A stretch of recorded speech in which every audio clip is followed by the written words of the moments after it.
Herkese merhaba, Hayatım Örgü Motifistan'a hoş geldiniz. Bugün sizlerle yakadan başlamalı yapraklı bluz çalışması yapacağız. Bu yapraklı bluz çalışmamız ikinci versiyon oldu. İlk kez gören arkadaşlar birinci versiyonunu da kanalımda görebilirler. Burada bütününü yapraklı olarak çalıştık. Birinci versiyonda sadece kolları ve bedende de kenarlarda birer tane yaprağımız vardı. Bunu bir takipçimin isteği üzerine bütününü yapraklı olarak çalıştım. Umarım sizler de beğenirsiniz. Şimdi bluzumu yaparken şöyle Alize'nin ekstra iplerini kullandım. Bu ipler biraz yün karışımı akrilik ipler. Anti peeling özelliği var, yani parlak bir yapıya sahip. Biraz esneme payı fazla olmayan bir ip. Buhar ütüsü yaptığınız zaman esniyor, yani ütü yapmadan kullanamazsınız. Buhar ütüsü yaparsanız daha düzgün bir görünüm alıyor. Şimdi ben bluzumuzun ölçülerini buhar ütüsü yapıldıktan sonraki ölçülerine göre veriyorum. Şöyle kol altında göğsün, yani şuradaki toplam genişliğimiz 100 santimetre, yani 50 artı 50 şeklinde.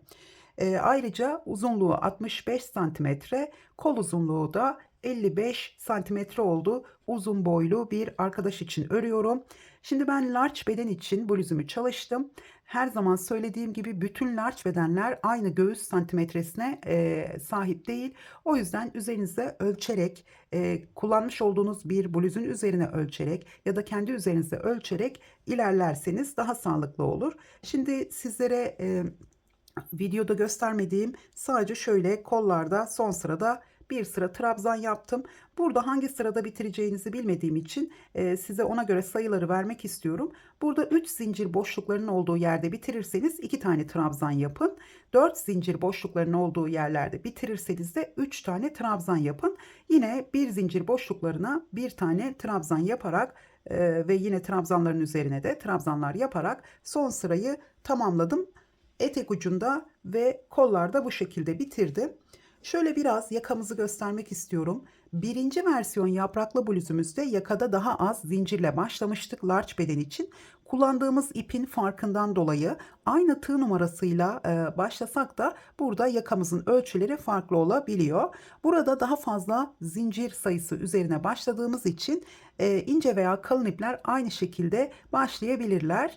Ben Alize Diva için farklı fikirler verdim videonun başında. Yine Alize Diva'da bu zincirleri biraz büyük tığ numarası kullanarak, deneyerek vermiş olduğum ölçülere uygunsa, Alize Diva'da yine bu sayılarla başlarsa daha iyi olur. Ya da böyle ince koton iplerle başlarken birkaç kez tığ numaranızı değiştirerek yakadan ona göre başlarsanız daha iyi olur. Şimdi burada ben yakamız biraz büyük olduğu için 2 sıra sık iğne yaptım.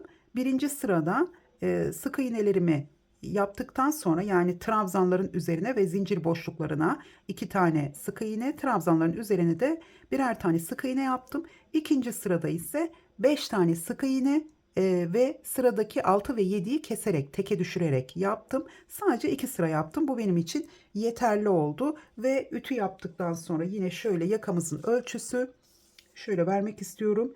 24 santimetre, şöyle 25 santimetre oldu. Bu ölçülere göre sizler de paralel ilerleyebilirsiniz. Çünkü videonun başında bluzu tamamladıktan sonra son ölçüleri veriyorum. O yüzden öyle ilerlerseniz daha güzel olur. Evet, bunun dışında şöyle son olarak tığ numaramı göstermek istiyorum. 4,5 ve 4 milimetre tığ kullanarak ördüm. Sizler de böyle kademeli tığlar kullanarak örerseniz daha güzel olur. Evet, hazırsanız ve hemen aşağıdaki abone ol butonuna bastıysanız hemen bluzumuzun yapımına başlayalım. Başlarken toplamda 97 tane zincir çektim. Şimdi kendi yapmış olduğum bluzumda 96 tane zincirin üzerine modelimizi kurmuştum. Bunun sebebi, ilk başta 93 olarak zincirleri hesapladım. Sonra modeli kurduktan sonra 3 tane zincir eksik geldi. Sonra 96 zincir çekerek tekrardan model kurulumunu yaptım. Bu defa da bir zincir eksik geldi. Bunu anlamadım gerçekten. 3'ün katları olarak ilerliyor ama arada arttırma trabzanlarımızın olduğu yerler biraz böyle hesabı karıştırıyor. O yüzden bu defa sizlerle birlikte 97 tane zincir çektim. Eğer bir tane zincir fazla gelirse onu arada yedireceğiz. Şimdi bir de iplerden bahsetmek istiyorum. Alize Diva gibi ince iplerle yapmak isterseniz size 2 tane fikir vereceğim. Şimdi birincisi, bolca zincirinizi çekin. Ve benim başlamış olduğum yaprak sayısından her bölümde bir tane fazla başlayın. Yani ben ön bedende 4 yaprak üzerine başladıysam siz 5 yaprak üzerine, kollarda 3 yaprak üzerine başladıysam siz 4 olarak. Bu şekilde her bölümde bir tane yaprak fazla yaparak bu ilk sırada ilerleyin. Bu zincirlerinizi Alize Diva ile örüyorsanız o zaman birleştirme yapmayın ilk sırada. Dediğim şekilde çok uzun, böyle 150 tane falan zincir çekmeniz gerekiyor. Zincirinizi çekin. İlk sırayı birleştirme yapmadan, yaka birleştirmesi yapmadan ilk sırayı tamamladıktan sonra birleştirme yapın. Birazcık açıklık kalacak. Onu sonra bir sırayı dikersiniz. Bu şekilde kolaylıkla kurabilirsiniz. İkincisi de yine Alize Diva ile örüyorsanız o zaman her bölüme, yani ben burada 97 zincir çektim, hatta 96 olarak da düşünebiliriz. Bunu denemek için çekmiştim. Her bölüme 6 tane zincir, yani kola, her iki kola ayrı ayrı 6 artı 6 artı 6 artı 6. 4 tane 6 olacak şekilde zincirinize ek yaparsanız o zaman her bölümde yine yanılma payım olabilir, dediğim gibi bu şekilde hesaplıyorum. Örerken farklı oluyor. Her bölümde birer tane yaprağınızı, o zaman bu 97 zincirin üzerine 24 tane zincir daha çekmeniz gerekiyor. Birinci sırayı yani şimdi biz burada birleştirerek başlayacağız. Birleştirerek bunu 24'ü 97 ile toplayıp çekin. Sonra ilk sırayı ördüğünüzde tam denk gelirse modeliniz, o zaman ona göre devam edebilirsiniz. Denk gelmezse birinci sırada dediğim gibi 150 tane zincir çekin fazla fazla. Yine yaprakları benden birer tane fazla başlayın her bölümde. Ve tekrar birinci sırayı yaptığınızda da ikiye katlayarak modeli ölçün. Yakanızın genişliği 24 santimetre, 25 santimetre olduysa o zaman aynı şekilde ince ipinizle devam edebilirsiniz. Evet, şimdi bu yakadan başlamalı bluzlar bu şekilde detaylar gerektiriyor. İnce detayları var. O yüzden böyle ön anlatımlar uzayabiliyor. Yani eğer sizler örgüden anlıyorsanız kaç tane zinciri çektiğimi zaten başta söylüyorum. Hemen videoyu atlatıp modele başladığımız yerden devam edebilirsiniz. Videoyu hızlandırıp yavaşlatabilirsiniz. Evet, şimdi şöyle zincirimi çektim, 97 tane. Örnek çalışması için daha açık bir renkle Alize Süperlana Klasik kullanıyorum. Yine ölçüleri karşılaştırırız. Şöyle zincirimizin ön yüzünden bu şekilde sona kadar geliyorum. Hemen şöyle çeviriyorum ve ilk zincirin içine battım. Buradan şöyle bir ip aldım ve tığımdaki ilmekten kaydırma yaptım. Şimdi şu ipimi de burada gizleyeceğim. Şöyle çekebilirsem. Şöyle zincirimizin arasında bir, iki zincir çektim.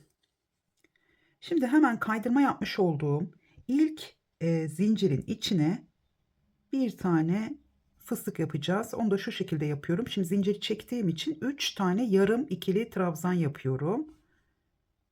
Bu arada 4 milimetre tığ kullanıyorum. Diğer ipimle ördüğüm, başta görmüş olduğunuz bluzumda da yine 4 milimetre kullandım. Başlangıç zincirlerini 4,5 milimetre ile çektim. Burada örnek çalışması için yine 4 milimetre ile çektim. Burada santimleri karşılaştırabilmek için elimi gevşek tutarak çektim. Ama yine de sizlere tavsiyem mutlaka yarım milimetre büyük kullanın. Yani elinizi gevşek tutamayabilirsiniz. Şimdi burada kaydırma yapmış olduğum ilk zincirin içine 3 tane yarım ikili trabzan yapıyorum. Nasıl yapıyorum? İlk iki ilmeği alıyorum. Diğerlerini tığda bırakıyorum. Başta zincirimiz olduğu için 3 tane yaptım. Hepsini birlikte topladım. Bunlara artık fıstık diyeceğim. Bu fıstıklarımızı yaparken ya da badem diyebiliriz. Bunları yaparken boylarını çok fazla uzatmayalım. Çünkü trabzanlardan uzun oluyor bu şekilde ilmekleri uzattığımız için. O zaman da ben diğer bluzumda, ilk yapmış olduğum yapraklı bluzda fark ettim. Kollarını birleştirdikten sonra potluk oluşuyor. O yüzden boyunu çok fazla uzatmayalım. Normal ilerleyelim. Evet, şimdi hepsini birlikte topladım. Bir zincir çektim. 2 zincir daha çekiyorum. 3 zincirimiz var. Hemen burada 1, 2 atlıyorum. 3. zincirin içine bir ikili trabzan. 1, 2, 3 zincir. 1, 2 atlıyorum. 3. zincirin içine bir V boşluğu yapacağız. Bir ikili trabzan, bir zincir. Aynı yere bir ikili trabzan daha yapıyorum. Kollarda 2 tane yaprağımız olacak. Dediğim gibi ince iple başlayanlar 3 tane yapsın. Alize Cotton Gold'la yapanlar da benimle aynı şekilde ilerleyebilirler. 4 milimetre ile zincirlerinizi çekip 3,5 milimetre ile, çünkü burada zincir sayımız diğer yapmış olduğum yapraklı bluze göre daha fazla, rahatlıkla olacaktır. Sadece Alize Diva için başta vermiş olduğum fikirler Alize Diva gibi ince ipler için. Tekrar 3 zincir çektim. 1 2 atlıyorum, yine bir ikili trabzan. Sadece kol bölümünde modelimizi göstereceğim. Tekrar 3 zincir çektim. 1 2 atlıyorum. Bir V boşluğu.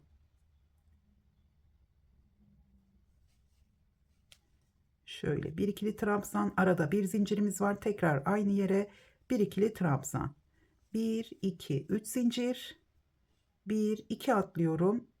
Üçüncü zincirin içine bir ikili trabzan. Evet. Şimdi kolumuzu bu şekilde tamamlamış olduk. 2 tane yaprakla başlıyoruz. Aslında V boşluklarımız küçük yaprak olacak. Aslında 3 tane yaprakla başlıyoruz. Çünkü trabzanların olduğu yerler aslında ana yapraklarımız. Burada küçük yapraklarımız olacak başlangıç için. Şimdi bu şekilde başladık. Bu yapmış olduğumuz grubu ince iplerde bir tane daha V boşluğu, bir tane daha ikili trabzan şeklinde arttırdığımız zaman 6 zincir eklemiş oluyoruz. Evet, şimdi 1 2 3 zincir çektim. 1 2 atlıyorum.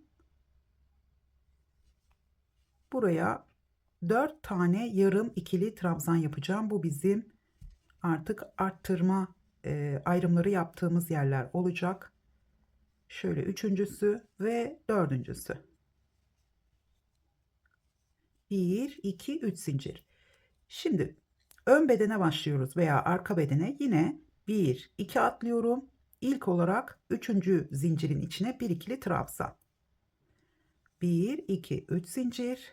1 2 atlıyorum. Üçüncü zincirin içine bir V boşluğu. Yani her böyle yaptığımız bir trabzan, bir V boşluğu modelimizin bir tanesi olmuş oluyor. Bir zincir çektim aynı yere. Şöyle V boşluğumu tamamlıyorum. Bir ikili trabzan daha yaptım. 1 2 3 zincir. 1 2 atlıyorum. Bir ikili trabzan. Şu anda ön veya arka bedeni yapıyoruz. Hiç fark etmez. 3 zincir çektim. 1 2 atlıyorum. Bir V boşluğu. 1 2 pardon, şöyle bir zincir V boşluğu yapıyorum. Bir ikili trabzan daha yaptım. 1 2 3 zincir. Şimdi 1 2 atladım. Bir ikili trabzan. Şimdi burada da 4 tane e, yaprak olarak başlayacağım ön bedende. Şöyle hemen bakalım sayımıza. Şunları sayarak değil de V boşluklarını sayarak 4 tane diyorum. Çünkü başlangıçta ilk olarak yaprak bunların üzerinde başlıyor. Tekrar 3 zincir çektim. 1 2 üçüncü zincirin içine bir V boşluğu.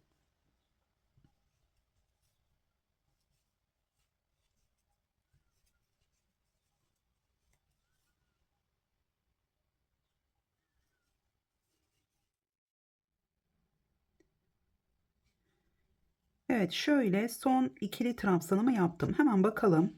Ön veya arka bedenimizde 5 tane ikili trabzanımız olacak. 4 tane de V boşluğumuz olacak. Şimdi dediğim gibi V boşlukları küçük yaprak, ana yapraklarımız ikili trabzanlarımız, ama ben V boşluklarını sayıyorum başlangıç için. Şimdi ön bedenimizde son trabzanımızı yaptıktan sonra tekrar 3 zincir çektim. 1 2 üçüncü zincirin içine yine 4 tane yarım ikili trabzan. Şöyle üçüncüsü ve dördüncüsü. Bir tane badem yapmış oldum. Tekrar 3 zincir çektim. Evet. Ön bedenimizi de tamamlamış olduk. Şimdi yine ikinci kolumuza başlıyoruz. Artık başlangıçtan takip edebilirsiniz. Bir tane kol yapacaksınız başladığımız gibi. Bir tane de arka bedeni bu şekilde yapıp başladığımız yere tekrar geliyoruz.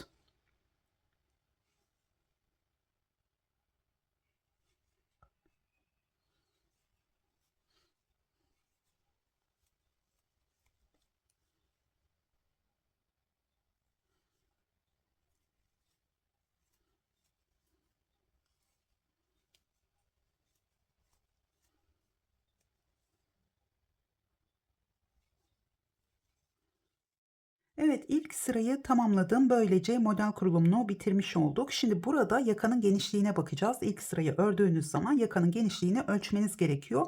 Çünkü sizin kullanmış olduğunuz ip ve tığ numarası farklı olabilir ve elinizin yapısı da tabii ki önemli. Şimdi burada şöyle tekrar sayıları vermek istiyorum. Burası arka veya ön bedenimiz, 5 tane ikili trabzanımız var. Burası kolumuzun olduğu bölüm. Pardon, şurası kolumuzun olduğu bölüm. 3 tane ikili trabzanımız, 2 tane V boşluğumuz var. Burası yine ön veya arka bedenimiz, yine 5 tane ikili trabzanımız, 4 tane de V boşluğumuz var. Yine ilk başlamış olduğumuz kol bölümü, 3 tane ikili trabzan, 2 tane de V boşluğumuz var. Bunu sizler de bu şekilde ilk sırayı tamamlayınca kontrol edin. Şimdi 97 zincirle başladım ve tam geldi. Demek ki sayımızın tek sayı olması gerekiyor. Şimdi sizler 97 zinciri dediğim gibi alize diva ile başlarken eğer büyük olsun isterseniz o zaman 24 tane zincir ekleyerek başlamanız gerekiyor. Şimdi tabii ki öncelikle benimle aynı sayıyı kullanarak da yine başlayabilirsiniz tığ numaranızla. O zaman bu ilk sırayı tamamladığınızda ölçmeniz gerekiyor. Eğer küçük olursa o zaman dediğim gibi daha büyük başlayabilirsiniz. Şimdi burada hemen şöyle son ikili trabzanımı yaptım. 3 zincir çekiyorum ve ilk bademimizin şöyle bakın şuradaki büyük ilmeğe değil bu tarafta zincirin başladığı yerde şuraya batıyorum boşluk oluşmaması için. Buradan bir ip aldım, kaydırmayla kapattım. Şimdi tekrar burada 2 zincir çekeceğim ve yakamızı ölçeceğiz. Şimdi şurası yakamızı ölçerken ilk başladığımız yer kol bölümü. Şu kol bölümüyle karşılıklı diğer kol bölümünü bu şekilde şöyle esneme yapmadan ilk sırayı yaptığımız zaman şöyle düz bir şekilde de ölçebiliyoruz. Düz bir şekilde ölçtüğümüz zaman bakın burası esneme yapmadan 24 santimetre. Ben büyük tığ numarası kullanarak başlamadım. Yani zincir sayımız fazla olduğu için yeterli olduğu için 4 milimetre ile başladım. Yine 4 milimetre ile devam ediyorum. Sizler burada yarım milimetre tığ kullanarak ipiniz ince ise Alize Süperlana klasiğe göre ya da benim kullanmış olduğum diğer ipe göre o zaman burada yarım milimetre her ihtimale karşı büyük tığ kullanarak başlarsanız daha iyi olur. Şimdi burada zincirimizin başlangıç ölçüsü farklı. 1-2 sıra ördükten sonra da yaka genişliği biraz daha büyük olması gerekiyor. Çünkü sıraları ördükçe bu zincirimiz esneme yapıyor ve yakamız biraz daha büyük oluyor. Şu anda 24 santimetre esneme yapmadan olması gereken en az santim hesabı 22-24 olarak söyleyebilirim. Evet, şimdi devam edelim. Şöyle kaydırmayla birleştirdim ve 2 zincir çektim. Hemen buraya yine badem yapacağım. Aynı boşluğun içine 3 tane yarım ikili trabzan yapıyorum. Çok boylarını uzatmıyorum trabzanlarımın. Şöyle dördüncüsü ya da üçüncüsü başta zincir çekmiştim. Hepsini birlikte topladım. 1, 2, 3 zincir çektim. Şimdi tek trabzanın üzerine 3 tane ikili trabzan yapıyorum. Bundan sonra sadece kol bölümünü göstereceğim. Çünkü hep aynı şekilde ilerleyeceğiz. Yani bu bademi yaptıktan sonra aynı şekilde ilerliyoruz. 3 ikili trabzanı yaptım. Tekrar 3 zincir. Şimdi buradaki V boşluğumuzun ilk trabzanın üzerine bir ikili trabzan, bir zincir boşluğuna bir ikili trabzan, tekrar trabzanın üzerine de yine bir ikili trabzan yaptım. Yani yine 3 tane ikili trabzan yapmış oldum. Tekrar 3 zincir, tek trabzanın üzerine 3 ikili trabzan. Bu sıra çok kolay. Hep 3 zincir çekip 3 ikili trabzan yapıyoruz. Tek fark V boşluğunun üzerine yaparken bir tane trabzanın üzerine, bir tane zincir boşluğunun içine, şöyle V boşluğunun içine, bir tane yine trabzanın üzerine yaparak bu sırayı tamamlıyoruz. Aralarda hep 3 zincirimiz var. Hemen şöyle bademimizin olduğu yere geleceğim.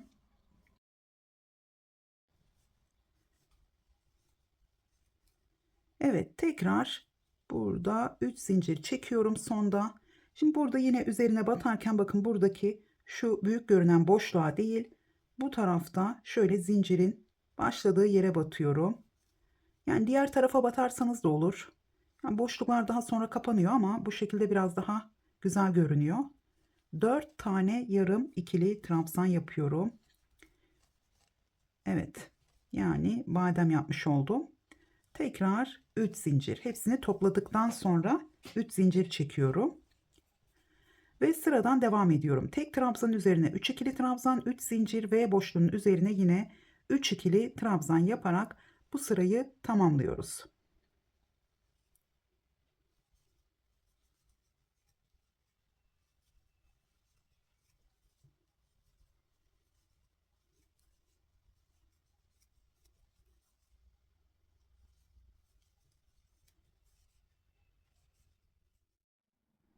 İkinci sırayı tamamladım ve üçüncü sırayla devam ediyoruz. Şöyle bir kez daha göstermek istiyorum. 3 tane ikili trabzanımız var. 3 tane zincirimiz var bu sırada ve boşlukların üzerine de yine 3 tane ikili trabzan yaptık. Şimdi burada 3 tane zincir çektim. Yine buradaki bademimizin üzerine kaydırmayla bağladım ve 2 zincir çektim. Tekrar buraya 3 tane şöyle yarım ikili trabzanımı yapıyorum. Hepsini birlikte topladım. Şimdi tekrar 3. sırada da köşeden sonra 3 tane zincirle devam ediyorum. Bu sırada artırma yapacağız. Şimdi ilk trabzanın üzerine 2 ikili trabzan.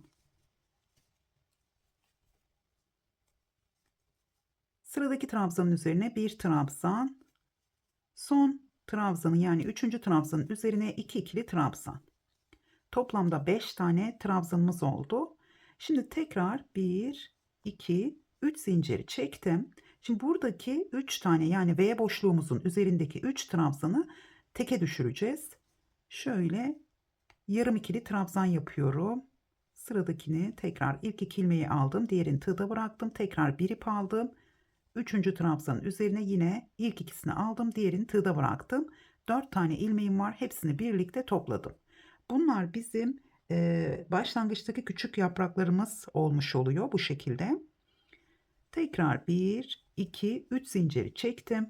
Hemen sıradaki 3 tane trabzanımızın üzerine gelen, bunu karıştırmayalım. Tek trabzanımızın üzerindeki 3 tane trabzanı artırma yapıyoruz. İlkinin üzerine 2 ikili trabzan. Sıradakinin üzerine 1 ikili trabzan. Son trabzanın üzerine yine 2 ikili trabzan. Tekrar burada 5 tane trabzanımız oldu. 3 zincir, tekrar eksiltme yapacağız.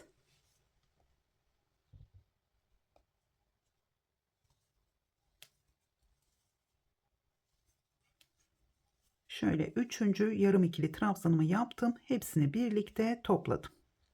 Tekrar 3 zincir ve artırma yapıyoruz.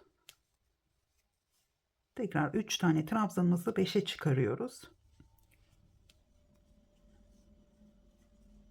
Şimdi tekrar 3 zincir ve bademimizin olduğu yere geldim. Hemen buraya batıyorum ve 4 tane yarım ikili trabzan. Üçüncüsü ve dördüncüsü. Hepsini birlikte topladım. Tekrar 3 zincirle devam ediyoruz. Şimdi bu sırada artık köşelerimizin yani bademlerimizin olduğu yerlere işaretleyici takalım. Bu çok önemli. Gerçekten en çok bu kısımlarda modeli şaşırabiliyoruz. Çünkü burada hepsini birlikte topladığımız için yeni sırada özellikle şaşırmaya başlıyoruz. Yeni sırayı yaparken hemen anlatacağım. Şimdi burada köşelerin olduğu yerlere mutlaka işaretleyici takın, size tavsiye ediyorum. Çünkü ben de kaç defa bu kısımlarda şaşırdım. Şöyle bir tane daha takalım. Köşelerin olduğu yeri şaşırmayalım. Ve dördüncüsü. Evet, şimdi burada bademimizi yaptıktan sonra kolda olduğu gibi aynı şekilde burada olduğu gibi devam ediyoruz. Üçüncü sırayı tamamladım ve dördüncü sırayla devam ediyoruz. Artık yapraklarımız kendini göstermeye başladı. Şöyle göstermek istiyorum. Burası ön veya arka bedenimizin olduğu yer. Şöyle yaprakları da sayabilirsiniz. V boşluklarımızın olduğu küçük yapraklardan 4 tane var. Ana yapraklardan yani tekli trabzanların üzerine başlayan yapraklarımızdan da 5 tane var. Şöyle kolu da göstermek istiyorum. Bakın kolda da 3 tane büyük yaprağımız var. Tekli trabzan 3 tane. V boşluğumuzdan 2 tane, yani küçük 2 tane yaprağımız var. Siz burada hesaplama yaparken yani kolda 3 yaprak ve bedende de 5 yaprak olarak hesaplayabilirsiniz. Yani o şekilde kontrollerinizi yapabilirsiniz. Şimdi devam ediyoruz. Şimdi burada hemen bademimi yapacağım. 3 tane yarım ikili trabzan.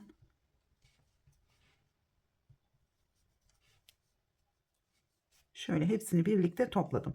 Şimdi burada artık ilk 3 sırada köşeden sonra 3 tane zincir çekerek devam ettik. Şimdi bundan sonra zincirlerimiz değişecek.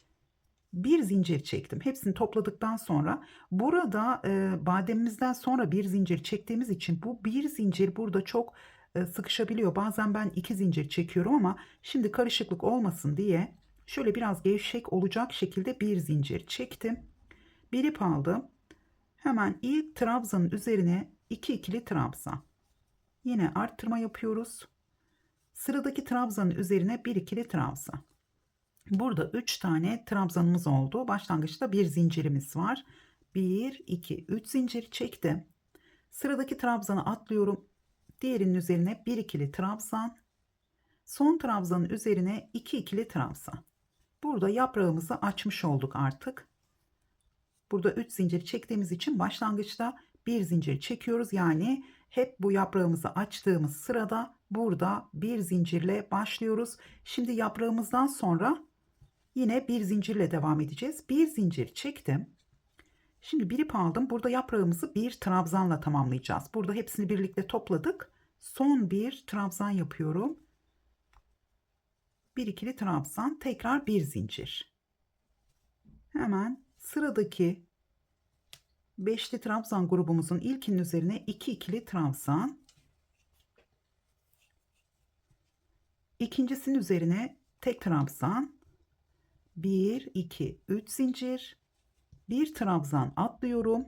Diğerinin üzerine bir ikili trabzan. Son trabzanın üzerine 2 ikili trabzan. Şimdi tekrar bir zincir.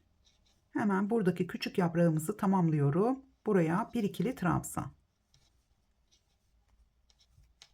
Tekrar bir zincir çektim. Hemen sıradaki trabzanın üzerine 2 ikili trabzan. İkincisinin üzerine bir ikili trabzan. 3 zincir. Tekrar bir trabzan atlıyorum. Bir ikili trabzan. Son trabzanın üzerine 2 ikili trabzan. Şimdi sona geldiğimiz zaman yani köşemizden önce tekrar bir zincir çekiyorum. Bir ip aldım.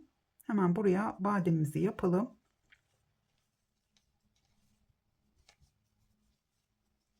Şöyle dördüncü yarım ikili trabzanım. Hepsini birlikte topladım. Tekrar bir zincirle devam edeceğim. Şimdi burada bakın bu dördüncü sırada bir zincir, 3 zincir, bir zincir, 3 zincir, bir zincir, 3 zincir. Tabi burada 2 tane bir zincirimiz var. Yani bu şekilde ilerliyor. Yapraklarımızı açtığımız için aralarında 3 zincir. Yani köşede şaşırmamanız için bunu tekrar ediyorum. Burada bir zincir varsa yaprağımızın arasında 3 zincir çektiğimiz için bir zincire düşürdük.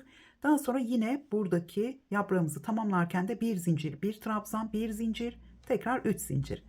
Ve sonda da aynı şekilde bir zincirle köşemizi yapıp tekrar ön bedenimize burada bir zincir çekerek başlıyorum. Ve yine ilk trabzanın üzerine 2 ikili trabzan. Sadece başlangıcı göstereceğim. Sıradakinin üzerine bir ikili trabzan, 3 zincir, bir tane atlıyorum. Hemen burada ben eksik yapmışım, o yüzden bir tane atlamadım. Böyle ara sıra küçük hatalarda yapabilirsiniz. Burada bir alt sırada sonuncusunun üzerine 2 tane yapmadığım için 4 tane var. O yüzden bir tane atlamadan 3 zincir çektim. Yine bir ikili trabzan, sonuncunun içine 2 ikili trabzan yaptım. Tekrar bir zincir ve buraya bir ikili trabzan. Küçük yaprağımızın üzerine bir ikili trabzanla tamamlamış oluyoruz.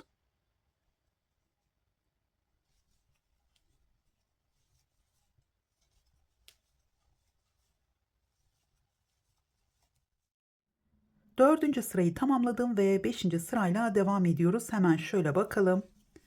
Son hali bu şekilde.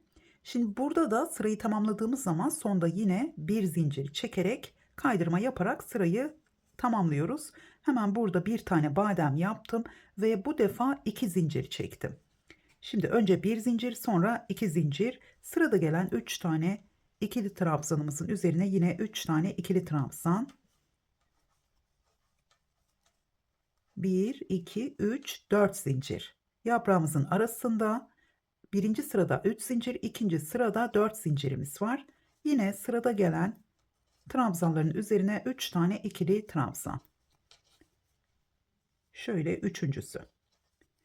Şimdi burada artık yaprağımız tamamlandı. Instagram'dan bana resimler gönderdiğiniz zaman hep burada hata yapılmış. Yani burada bir tane trabzanımız kaldığı zaman şu başlangıçta olduğu gibi bir tane trabzanın üzerine 3 tane trabzan yapmıştık. Burada da 3 tane trabzan yaparak, yani bir yaprak biterken hemen üzerinden yine yaprak başlanılmış. O zaman da tabii ki arttırma yapmış oluyoruz ve burada volanlanma başlıyor. Şimdi burada yaprağımız tamamlandığı zaman hemen 2 zincir çekiyorum. En başta olduğu gibi köşeden sonra 2 zincirimiz var.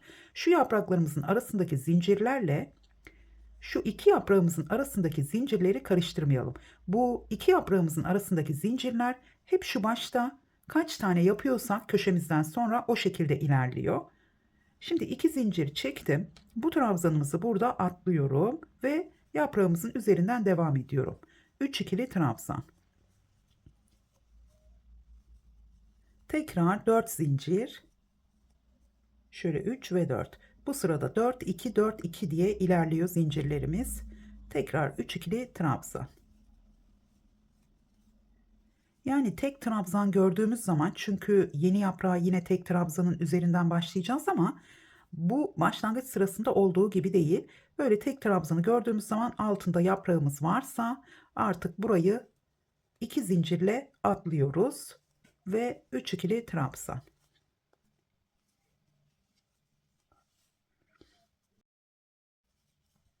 Tekrar 4 zincir ve 3 ikili trabzan. Kolumuzun olduğu bölümü tamamlamış olduk. Sonda yine, yani köşemizin olduğu yere gelince başta olduğu gibi 2 zincir çektim. Hemen buraya bir tane badem yapıyorum. Şöyle 2 ve 3, dördüncü yarım ikili trabzanımı yaptım. Hepsini birlikte topladım. Tekrar 2 zincir ve aynı şekilde kolda başladığımız gibi devam ediyoruz.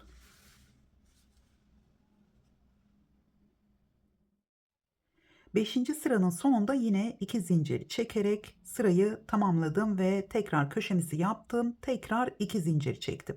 Bakın burada şu yaprağımız açılmaya başladığında 1 zincir, 2 zincir, 3. sırada yine 2 zincir çekiyorum. Bu demek oluyor ki iki yaprağın arasında da yine 2 zincirimiz olacak. Şimdi sırasıyla yine 3 ikili trabzan yapıyorum. Şöyle 3. ikili trabzanımı yaptım. Şimdi 3 zincir. Bakın yaprağımızın arasındaki zincirlerimiz 3, 4 ve yine 3 tane zincir çekerek ilerliyor. Şimdi tekrar sıradaki trabzanların üzerine 3 tane ikili trabzan. Şimdi artık bu sıradan sonra bu yaprağımızı kapatmaya başlayacağız. Yani buradaki yaprağımızı tamamlayacağız. Bu arada da yeni yaprak başlayacağız. Yani bir tane yaprağı tamamlarken yeni başlamış olduğumuz yaprak da yarım olmuş olacak. Şimdi 2 zincir çektim. Bakın bu trabzanımızın üzerinde bir tane 2 zincir boşluğumuz var. Şimdi tekrar aynı yere yine 2 zincir boşluğu olmuş oldu bu şekilde. Yaprağımızdan sonra arada 2 tane boşluğumuz var. Şimdi tekrar sırasıyla 3 ikili trabzan yapıyorum. Yine yaprağımızın arasında 3 zincirimiz var. Tekrar 3 ikili trabzan. 2 ve 3. Şimdi yine 2 zincir. Yani bu sırada 2 3 2 3 şeklinde zincirlerimiz ilerliyor. Yine buradaki 2 zincir boşluğunu artık alta baktığımız zaman takip edebileceğiz. Tekrar 3 tane ikili trabzan yapıyorum. Şu yaprağımızın arasında yine 3 zincirimiz var. Tekrar 3 ikili trabzan. Evet, kolumuzun olduğu bölümü tamamlamış olduk. Yine bedenlerde de aynı şekilde devam ediyorsunuz. Tekrar 2 zincir çektim. 1 2 2. Bu sadece bu bir zincir bölümü başladığı zaman 1 2 2 sonra tamamlanıyor. Hep 3 tane zincir çekiyoruz bu bölümlerde. Şimdi 2 zincir çektim. Hemen buraya yine köşemizi yapalım.